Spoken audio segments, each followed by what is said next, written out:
तो आज का आपका लेक्चर डे 50 हमारा लेक्चर है। इसका जो मेन पर्पस है वो है कि हम इंडिया की फॉरेन पॉलिसीज जो प्रेजेंट पॉलिसीज हैं उसमें से कुछ पॉलिसीज को समझ सकें और उसके थ्रू हम कौन से रीजन्स कौन से एरियाज के ऊपर हम फोकस कर रहे हैं वो सारी चीजें हम स्टडी कर सकें। ठीक है, तो ये हमारा सारा आज के लेक्चर का फोकस है। तो सबसे पहले जो इंडिया के लिए सबसे इम्पोर्टेंट पॉलिसी है उसके बारे हम स्टडी करते हैं, वो है नेबरहुड फर्स्ट पॉलिसी।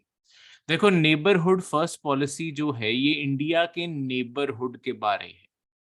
इंडिया का नेबरहुड यानी कि अगर इस साइड से लगाया जाए extended neighbourhood, Afghanistan, Pakistan, Nepal, Bhutan, China इसमें नहीं आता एक्सटेंडेड नेबरहुड में। ठीक है, एक्सटेंडेड नेबरहुड पॉलिसी में म्यांमार, ठीक है, बांग्लादेश और नीचे श्रीलंका और मालदीव्स। ये है हमारा इमीडिएट नेबरहुड। इसके ऊपर एक तो देखो हम इनके साथ ज्यादा बेटर रिश्ते बनाना चाहते हैं हर स्फीयर में, चाहे वो इकोनॉमिक स्फीयर हो, टेक्नोलॉजी हो, रिसर्च हो, एजुकेशन हो, कनेक्टिविटी हो, space programme, defence, security, environment, climate change, हर चीज के ऊपर हमारा फोकस है कि हम ये सारे कंट्रीज के ऊपर के साथ इन सारे मामलों के ऊपर हम रिश्ते ज्यादा बेटर बना पाए। इसका एक और पर्पस भी है, मतलब हम क्यों करना ये चाहते हैं। देखो, एक जनरल चीज है कि इंडिया इन सारी कंट्रीज में से सबसे सबसे बड़ा कंट्री है। ठीक है, हम दुनिया के सेवंथ लार्जेस्ट कंट्री हैं, तो ऑब्वियसली हम साइज में काफी बड़े हैं। और यहाँ पे हम इस एरिया में जिस रीजन में हम लाई करते हैं, साउथ एशिया का जो रीजन है, ये सारा साउथ एशिया का रीजन है जहां हम लाई करते हैं। इन सब में से सबसे बड़ी कंट्री, चाहे ज्योग्राफी के साइज में, चाहे इकोनॉमी के साइज में, चाहे मिलिट्री के साइज में, सबसे बड़ी कंट्री हम ही स्टैंड करते हैं। और एक्चुअली सबसे स्टेबल कंट्री भी इन सब में से हम ही हैं। ठीक है, इसलिए ये जो पूरा है ना, ये पूरी जो सारी कंट्रीज हैं और जो पूरा साउथ एशिया है, इसे कहीं ना कहीं जो इंडिया का अपना खुद का फॉरेन पॉलिसी का जो सर्कल है ना, हम उसके अंदर इस एरिया को इंडिया का एरिया ऑफ इन्फ्लुएंस समझते हैं। एरिया ऑफ इन्फ्लुएंस का मतलब है कि इस एरिया में इंडिया को यही पसंद है कि इंडिया की ही चले, इस एरिया में किसी और की ना चले, हमारी ही चले। इसी कारण जब रीसेंट टाइम्स में अब चाइना ने इस एरिया में आके दखल अंदाजी करनी शुरू की, इन सारी कंट्रीज के साथ पॉलिसीज बना के, इन सारी कंट्रीज में फंडिंग करके, तो हमारे रिश्ते जो हैं वो कमजोर करने की जो चाइना कोशिश कर रहा है, अब से नहीं 90s से ही वो लगे हुए हैं। ठीक है, तो उसके कारण इंडिया को बहुत प्रॉब्लम होती है क्योंकि हमारा जो एरिया ऑफ इन्फ्लुएंस है वो सारा खराब होता है। ठीक है, इसी के चलते हुए हमने नेबरहुड फर्स्ट पॉलिसी हमने बनाई। इसका ये पर्पस है कि देखो हम अपने नेबर्स को एहसास करवा सकें कि हमारे लिए सबसे पहले हमेशा वो स्टैंड करेंगे। इसका एक आपको सिग्निफिकेंस बताता हूँ, मतलब इसकी चीज के बारे में बताता हूँ।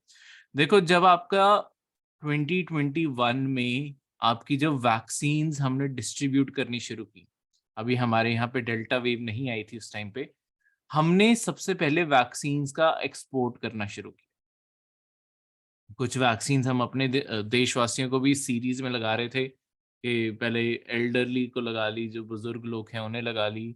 ठीक है, फिर आपके 40 ईयर्स तक लगा ली, फिर उससे कम पे लगा ली।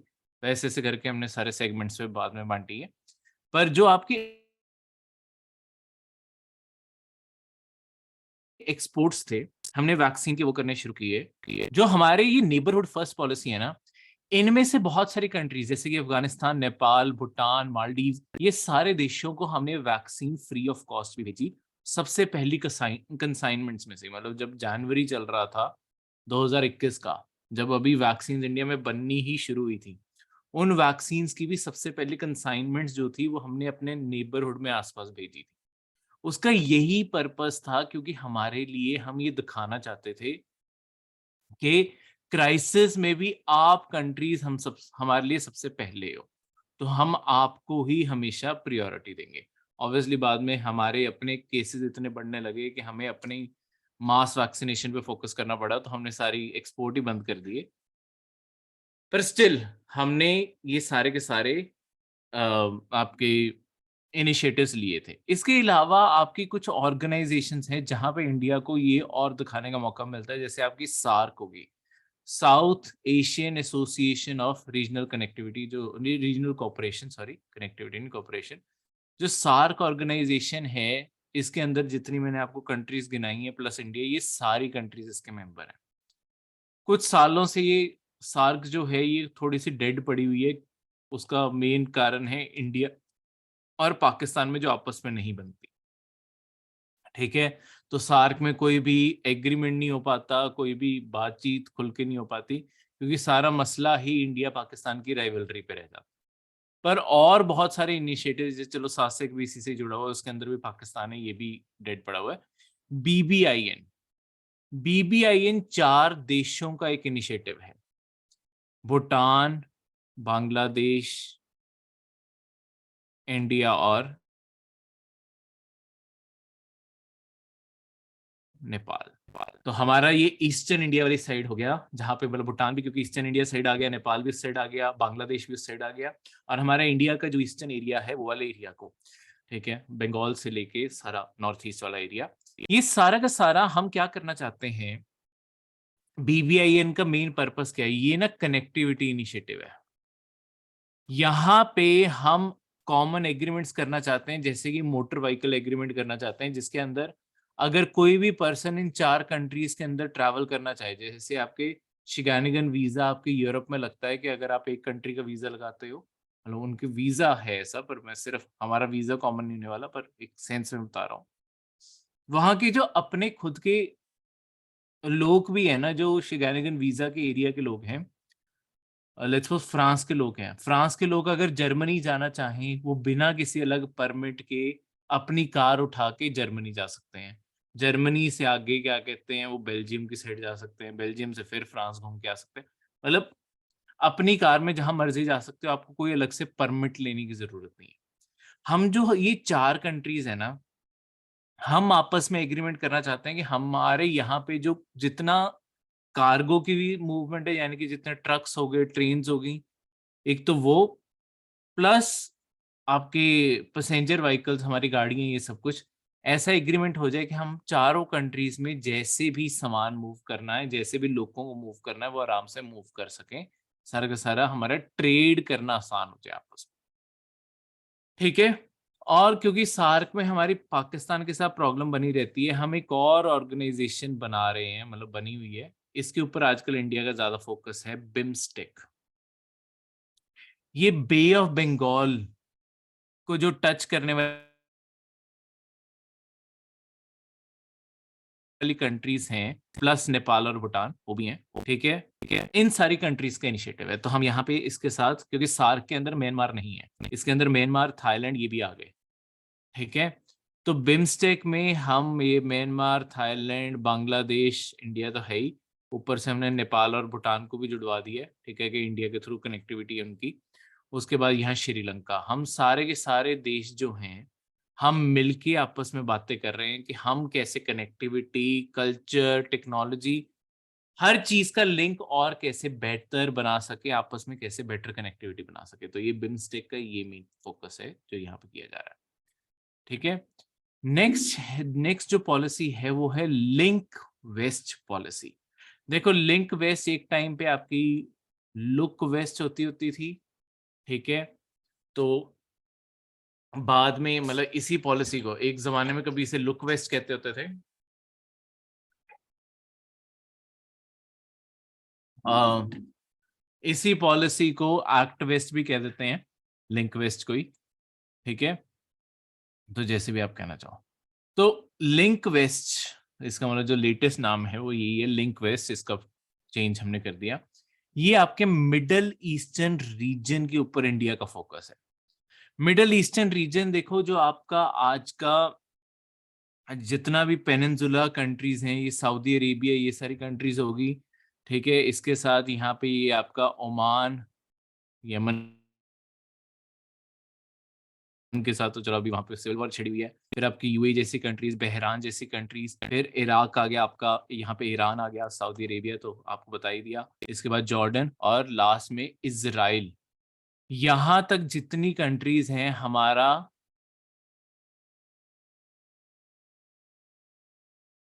इन सब तक फोकस्ड है के साथ कनेक्ट कर सके। देखो इसी चीज के साथ हमारे जैसे 2022 के मई में आपका एग्रीमेंट यूएई के साथ हमने फ्री ट्रेड एग्रीमेंट लागू कर दिया, जिसके अंदर यूएई और इंडिया के अंदर अब जितना भी इंपोर्ट और एक्सपोर्ट होता है उसमें से ज्यादातर अब बिना किसी ड्यूटी के होता है। तो ड्यूटी फ्री इंपोर्ट एक्सपोर्ट शुरू हो गया ज्यादातर चीजों के ऊपर। इसके अलावा अभी हम बाकी एक यहाँ पे ये सारी जितनी भी आपकी गल्फ कंट्रीज है ना, जो सऊदी अरेबिया और उसके आसपास है, इन सब की खुद की ऑर्गेनाइजेशन है जिसे हम कहते हैं gulf cooperation council, GCC, gulf cooperation council. तो ये सारी सऊदी अरेबिया, यूएई, कतर, बहरान, ये सारी कंट्रीज इसके पार्ट हैं, इराक की सारी। अब देखो हमने यूएई अकेली के साथ तो हमने एफटीए कर लिया, अब आगे चल के हम गल्फ कोऑपरेशन काउंसिल के साथ इस टाइम बातचीत में हैं कि फ्री ट्रेड एग्रीमेंट इनके साथ ही साइन हो जाए, तो ये पूरा का पूरा रीजन कवर हो जाएगा हमारी इकोनॉमिक कनेक्टिविटी के लिए। फिर सामान वहां से जो सामान बना है वो इंडिया के अंदर, और इंडिया पे जो सामान बना है वो इन सारी कंट्रीज के अंदर इस तरीके से बिकेगा जैसे हम एक दूसरे से कनेक्टेड ही हैं, हम एक देश ही है, क्योंकि कोई भी ड्यूटी नहीं लग रही, कोई कुछ भी अलग टैक्सेस नहीं लग रहे। सेम वहां से जो सामान आएगा उसके ऊपर जीएसटी लग जाएगा, हमारे यहाँ से वहां जो सामान जाएगा उनके जो लोकल टैक्सेस हैं वो लगेंगे। इंपोर्ट एक्सपोर्ट से जुड़े हुए कोई टैक्सेस नहीं लगेंगे। ठीक है, इसके अलावा ये जो सारी कंट्रीज हैं, देखो ये हमारे इकोनॉमिक नीड्स के लिए इसलिए भी जरूरी हैं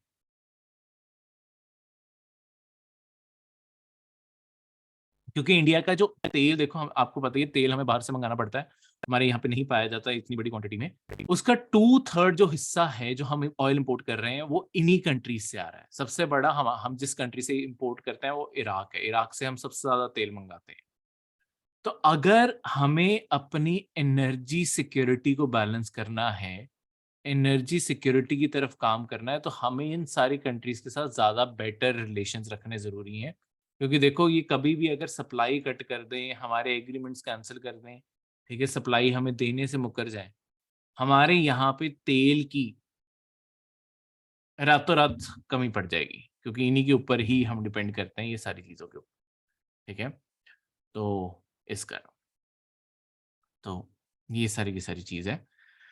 ठीक है, तो ये है आपकी लिंक वेस्ट पॉलिसी। देखो ये सारी पॉलिसीज में इसलिए बता रहा हूँ, नेबरहुड फर्स्ट पॉलिसी, ठीक है। लेट्स सपोज अगर कभी भी आपको साउथ ईस्ट एशियन रीजन किसी भी कंट्री के रिगार्डिंग के इंडिया अपने नेबरहुड में, लेट्स सपोज कोई करंट अफेयर आ जाए उस टाइम पे, और उसके बाद कोई आपका मेंस में क्वेश्चन आ जाए, जैसे मैंने आपको प्रीवियस पेपर के टाइम पे बताया, बहुत बड़ा रोल करंट अफेयर्स का है। पर लेक्चर्स का क्या रोल है, आपको हेल्प करना कुछ ऐसी पॉलिसीज और ऐसे नाम याद रखने में जो आप वहां पे यूज कर सको। अब लेट्स सपोज इंडिया अपने नेबरहुड को कोई चीज सप्लाई कर रहा है, कोई चीज प्रोवाइड कर रहा है, या नेबरहुड की ओवरऑल पूरे साउथ एशिया की डेवलपमेंट की बात आती है, उसमें आप नेबरहुड फर्स्ट पॉलिसी, मतलब लेट्स सपोज इकोनॉमी में आ जाए, सब्जेक्ट ही बदल लेते हैं, इकोनॉमी में क्वेश्चन आ जाए कि पूरे साउथ एशियन रीजन की डेवलपमेंट में इंडिया क्या रोल प्ले कर सकता है, उसमें आप इंट्रोडक्शन और कंक्लूजन में या कंक्लूजन में हमेशा आप लिख सकते हो कि इंडिया की जो नेबरहुड पॉलिसी है वो भी इस तरीके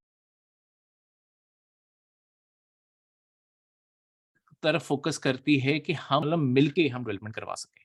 तो सारा का सारा फोकस इस तरीके से यहाँ पे हो सकता है। ठीक है, तो ये वर्ड्स को, ये चीजों को इसलिए समझाया जा रहा है क्योंकि इनके जो पूरी की पूरी अंडरस्टैंडिंग है वो मल्टीपल सब्जेक्ट्स और सारी चीजों के थ्रू पास होके जाएगी। तो हर चीज को अगर आपने समझना है तो ये बहुत जरूरी है। ठीक है, तीसरी जो आपकी पॉलिसी है वो है act east policy. Act east policy किसी जमाने में ये लुक ईस्ट पॉलिसी होती थी, अब हमने इसे अपग्रेड कर दिया है, अब इसे एक्ट ईस्ट पॉलिसी कहते हैं। ये हमारा डिप्लोमेटिक इनिशिएटिव है ताकि जो आपकी साउथ ईस्ट एशियन कंट्रीज हैं, साउथ ईस्ट एशियन कंट्रीज कौन सी हैं, देखो यहाँ म्यांमार से शुरू हो जाती हैं आपकी, Myanmar, Thailand, Malaysia, Singapore, Indonesia, ठीक है, फिलीपींस, आपका लाओस, कंबोडिया, वियतनाम, ये सारी जितनी भी कंट्रीज हैं, इन सारी कंट्रीज को आपके साउथ ईस्ट एशियन कंट्रीज कहते हैं। ठीक है, यहाँ ब्रूनी आ गया, सब कुछ आ गया। ठीक है, पपुआ, सॉरी वो यानी है, हाँ। तो और ये सारी की सारी countries plus look east policy के अंदर, अब देखो लुक ईस्ट पॉलिसी से एक्ट ईस्ट पॉलिसी में क्या फर्क आया है। लुक ईस्ट पॉलिसी सिर्फ ये कंट्रीज के ऊपर फोकस थी, इन सारी कंट्रीज को एशियान कहते हैं। एक्ट ईस्ट पॉलिसी में हम पूरे ईस्टर्न रीजन को लेके चल रहे हैं। क्यों? देखो इस एरिया के अंदर ना चाइना अपना इन्फ्लुएंस बहुत ज्यादा बढ़ा रहा है, और बहुत सालों से इन सारी कंट्रीज के ऊपर भी चाइना को बहुत ज्यादा ऑलरेडी इन्फ्लुएंस है। तो हम इस रीजन के अंदर अब इंटरेस्टेड हैं कि इस रीजन के ऊपर इंडिया का भी इन्फ्लुएंस हो। इस कारण हम इस साइड पे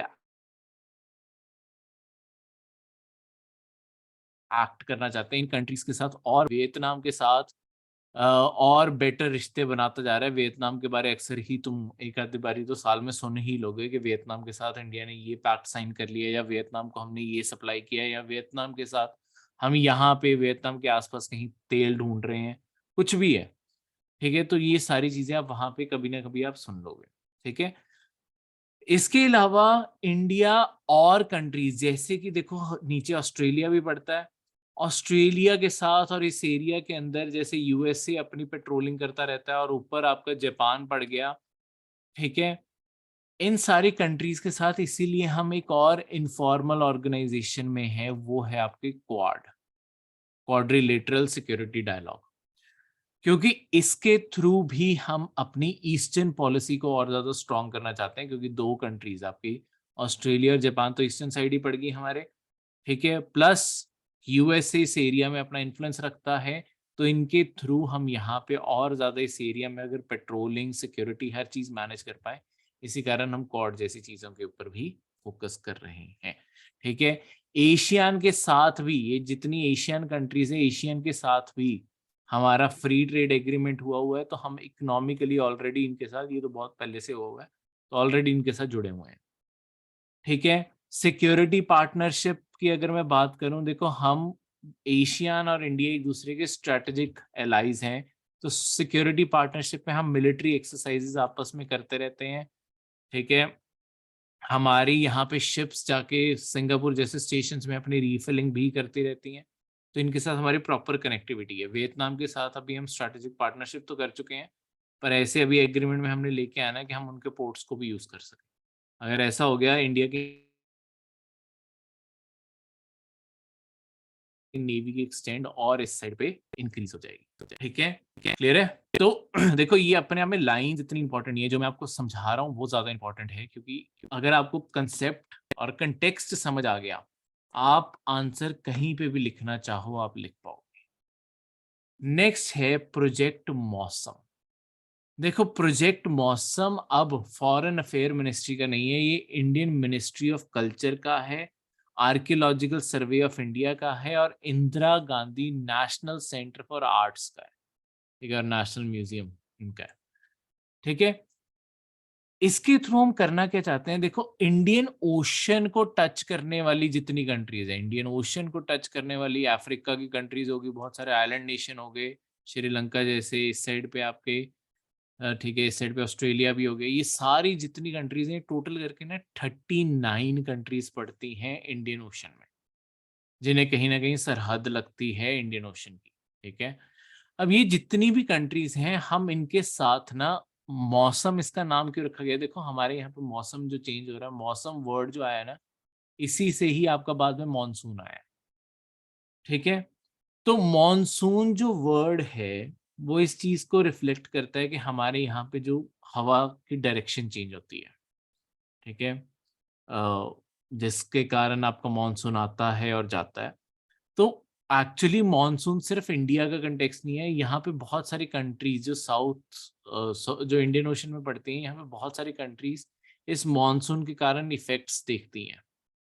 तो इसीलिए हमने इसे नाम ये दिया, मतलब इसका वैसे अपने में मॉनसून से कुछ लेना देना नहीं है। इसका मेन काम है, देखो ये जो आपकी हवाएं चलती होती थी ना, ये हवाएं ना डायरेक्शन बदलती हैं, पहले इस साइड से आती हैं। ठीक है, और 4 को महीने बाद ये अपनी डायरेक्शन उल्टी करके वापस, आपके स्टीम इंजन्स नहीं आए थे, आपकी बोट्स, मतलब आपकी हवा के सहारे आपको बोट्स लेके जानी पड़ती थी। तब आपके बहुत सारे मर्चेंट्स और ट्रेडर्स हैं इसी के अकॉर्डिंग ट्रैवल करते होते थे कि जिस साइड को हवा है, लेट्स सपोज अफ्रीकन ट्रेडर्स हैं, इंडिया की तरफ हवा जा रही है, इंडिया को आके इंडिया से सामान खरीदते थे और वहाँ का सामान इंडिया में बेचते थे। जब हवा अपना रुख बदलेगी तब ये वापस अपनी कंट्री चले जाते थे। सेम सऊदी अरेबिया से भी, इस साइड से भी, श्रीलंका से भी, दूर-दूर से लोग, ठीक है, ऑस्ट्रेलिया तो खैर बहुत टाइम तक मिला ही नहीं था लोगों को, पर इस तरीके से आपकी ये सारी ट्रैवलिंग होती थी। हम क्या करना चाहते हैं, हम यही जो कल्चरल एक्सचेंज रहा है हम में हमेशा, इस चीज़ को ही दोबारा से हाइलाइट करना चाहते हैं कि हमारी कंट्रीज़ ऐसा नहीं है कि अब एक-दूसरे से बातचीत कर रही हैं या हम में अब कोई आपस में कनेक्शन है।